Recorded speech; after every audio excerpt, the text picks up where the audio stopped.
안녕하세요. 나무아카데미입니다. 이번 영상에서는 2022학년도 수능특강 문학 현대소설 8강 어둠의 혼에 대해서 보도록 할게요. 우선 산문이니까 전체 줄거리를 먼저 보도록 할게요. 우선 이 작품은 감상 포인트에서 알 수 있듯이 해방 후 좌우의 이데올로기 대립으로 인해 가정이 붕괴되고 그로 인해 개인의 삶이 얼마나 고통을 받았는지 보여주고 있는 소설입니다. 근데 여기서 주목해야 될 게 이데올로기적 대립과 갈등으로 인한 문제를 다루고 있지만 이데올로기를 전면에 내세우지 않은 채 가족들이 겪는 고통스러운 삶을 조명하고 있다는 것입니다. 이러한 가족들이 겪는 고통스러운 삶을 어린아이의 시선을 통해서 서술하고 있어요. 그리고 또 주목해야 되는 특징은 이 작품의 전반에 걸쳐 나타나는 어둠의 이미지입니다. 어둠의 이미지는 현실의 암울함과 인물들의 불안하고 고통스러운 내면을 효과적으로 드러내는 역할을 합니다. 그러면 전체 줄거리를 읽어보도록 할게요. 해방 후 좌익 활동을 하며 숨어 도망다니던 아버지가 잡혔다는 소식과 아버지가 총살될 것이라는 소문이 마을에 퍼진다. 어린 나이인 나는 아버지가 죽는다는 것보다 굶주림의 고통이 더 크다. 그래서 쌀 한 톨 생기지 않는 일에 목숨을 건 아버지를 미워한다. 이모집에서 어머니를 만난 나는 지서에 붙잡혀 있는 아버지를 만나보라는 얘기에 지서로 간다.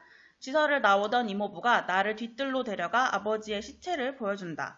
비로소 아버지가 죽었다는 것을 실감한 나는 울면서 강변으로 뛰어가서 강물처럼 쉬지 않고 자라야 한다던 아버지의 말을 떠올리며 집안의 기둥으로 용기를 가지고 힘차게 살아가겠다는 결심을 한다. 이모부가 자신에게 아버지의 시체를 보게 한 이유를 알고 싶었지만 6.25 전쟁이 터진 후 이모부도 돌아가셔서 여쭤볼 수 없게 되었다. 교재에 수록된 부분은 이 부분에 해당하겠네요. 그러면 본문을 보도록 하겠습니다. 몇 해 전 해방되던 날, 바로 1945년 8월 15일이죠. 이때만 해도 아버지는 읍내 사람들과 함께 장터마당에서 독립만세를 불렀다. 재작년 겨울에 무슨 법이 만들어지고부터 아버지는 갑자기 집에서는 물론 읍내에서 사라졌다. 사람을 피해 숨어다니기 시작했다. 여기서 이 법은 국가보안법을 말하는 거예요. 좌익을 국가의 안보를 위협하는 사상으로 간주하여 이를 규제하는 법인 거죠. 그리고 이 법 때문에 아버지가 숨어 다녔다고 했으니까 아버지는 정부와 대립되는 사상, 좌익 사상을 가진 인물이라는 것을 알 수 있겠네요. 장터마당 주위 사람들이 아버지를 두고 좌익질한다며 쑥은거렸고 순경이 자주 우리 집을 들락거렸지만 재작년 겨울부터 누구도 아버지를 봤다는 사람이 없었다. 누가 시켜서 하는 일인지 스스로 무슨 일을 꾸미는지 아버지에 관해서 그 사연을 들려주는 사람이 없었다.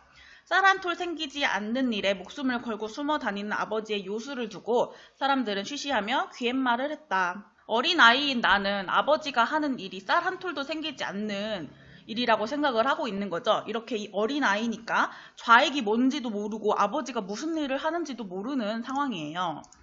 봄철이 되면 꽃이 피는 이유를, 꽃이 향기를 어떻게 만드는지 내가 모르듯 이 세상에는 아직 내가 알 수 없는 일이 너무나 많았다. 이렇게 서술자인 나는 세상의 이치를 미처 알지 못하는 어린 아이라는 것을 알 수 있죠. 어린아이의 시각으로 이념의 갈등을 다룸으로써 학문적, 이론적 차원이 아닌 가족적인 상황 안에서만 사건이 서술되고 있다는 것이 이 작품의 특징이 되겠습니다.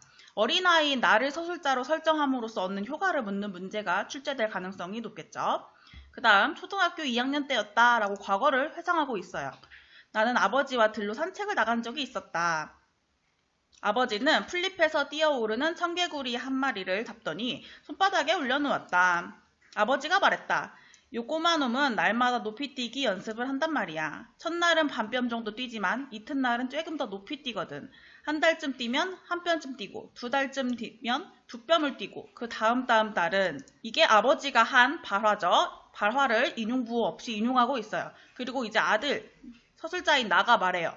그럼 나중엔 하늘에 닿겠네요? 라고 말하자 아버지가 말합니다. 아니지, 하늘에 닿아보려 뛰지만 하늘에 닿지는 못해. 왜냐하면 하늘은 끝이 없으니깐.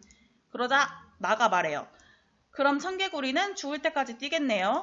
그리고 아버지가 말합니다. 그렇지, 죽는 날까지 날마다 높이 뛰기를 하지. 아들이 왜 그런 연습을 하냐니까 아버지가 그건 아버지도 몰라. 청개구리만 알겠지. 라고 말하면서 청개구리를 풀잎에 다시 놓아줍니다. 청개구리 우화를 들려주고 있는 거죠. 여기서 청개구리는 바로 아버지를 의미한다고 할 수 있어요. 아버지처럼 사회적 진보를 위해 노력하는 해방전국의 지식인을 의미합니다. 그렇다면 높이뛰기 연습은 사회적 진보를 위한 지식인들의 노력이겠죠. 그리고 하늘은 지식인들이 도달하고자 하는 사회적 이상을 의미합니다. 하지만 하늘에 닿지는 못해요. 이상을 추구하기 위해 노력하지만 그 이상에는 도달할 수 없는 거죠. 이렇게 청개구리의 높이뛰기 연습은 이상과 한계를 동시에 가지고 있다는 것을 알 수 있겠습니다. 이 부분 중요합니다. 그 다음 넘어가면 어둠이 내리고 대추나무를 보고선 나가 열흘쯤 전날을 떠올려요. 과거를 회상하고 있는 거죠. 순경들이 들이닥쳐서 아버지, 조민세가 바로 나의 아버지예요. 아버지를 찾아요. 그런데 아버지를 잡지 못하자 애꿎은 어머니를 데리고 지서로 갑니다. 어머니 머리채를 잡아 끌며 순경들이 떠나자 우리 오누이는 갑자기 밀어닥친 두려움으로 서로 껴안았다. 그날 밤 누나는 내내 큰 소리로 울었다. 누나의 울음이 무섭기를 덜어주었다. 누나의 울음이 오히려 나의 무섭기를 완화시켜줬다는 거죠. 그리고 나는 아버지가 밉다 못해 원수로 여겨졌습니다. 가족들에게 고초를 겪게 한 아버지를 원수로 여기고 원망하고 있는 거죠. 이튿날 어머니가 지서에서 풀려나서 피멍이 든 얼굴로 집으로 옵니다. 어머니는 꺼져가는 소리로 아버지와 순경을 두고 욕설을 퍼부었다. 그러나 이제는 순경들이 집안으로 밀어닥치지 않을 거였다. 숨어 다니던 아버지가 수산리 장터에서 순경에게 잡혔다. 사람들은 아버지가 곧 총살당할 거라고 말한다. 아버지가 돌아가시고 나면 사람들은 우리 집을 빨갱이 집이라 말하지 않을 것이다. 그 다음 대추나무 뒤쪽 하늘은 짙은 보라색이다. 나는 보라색을 싫어한다.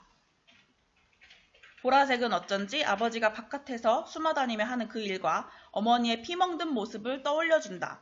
말라붙은 피와 깜깜해질 징조를 보이는 색깔이 보라색이다.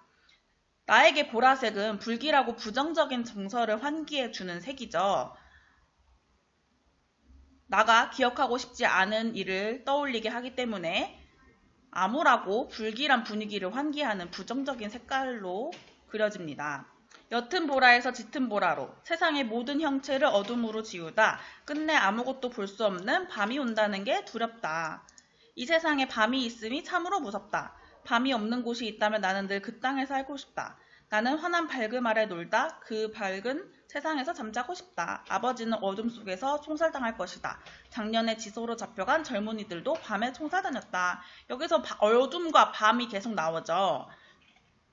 여기서 밤, 어둠은 죽음의 이미지, 소멸의 이미지를 지니고 있다고 할 수 있겠어요. 모든 형체를 어둠으로 지운다고 하고 있기 때문이죠. 그리고 어둠 속에서 총살을 당한다고 하니까요. 이렇게 나는 불길한 징조를 나타내는 어둠과 보라색의 두려움을 느끼고 있습니다. 여기까지가 본문의 내용입니다. 이 글의 주제는 이데올로기 대립으로 인한 불행과 비참한 삶을 극복하려는 의지예요. 교재에 수록된 부분에서는 나타나지 않았지만 그 이후에서는 전체 줄거리에서 봤듯이 나가 아버지의 말을 떠올리며 용기를 가지고 힘차게 살아가야겠다고 다짐을 해요. 따라서 나가 성장을 했다고 볼 수 있죠. 따라서 이 소설은 성장소설로서의 의미를 지니고 있습니다. 아버지가 하는 행동을 이해하지 못하고 가족을 힘들게 하던 아버지를 원망만 했던 나가 아버지의 죽음을 확인한 후 아버지의 일생과 아버지가 자신에게 했던 말을 떠올리며 역경을 이겨내고 용기를 가지고 힘차게 살아갈 것을 다짐하는데 이는 어린아이였던 나가 정신적으로 성장했음을 보여주는 것입니다. 여러분들도 아시다시피 수능에 만약에 이 작품이 연계돼서 나온다면은 교재에 수록된 부분이 아니라 그 뒷부분이 나올 가능성이 크겠죠. 따라서 교재 수록 외 지문 문제도 꼭 풀어보시길 바랍니다. 지금까지 현대소설 8강 어둠의 혼에 대해서 살펴봤어요.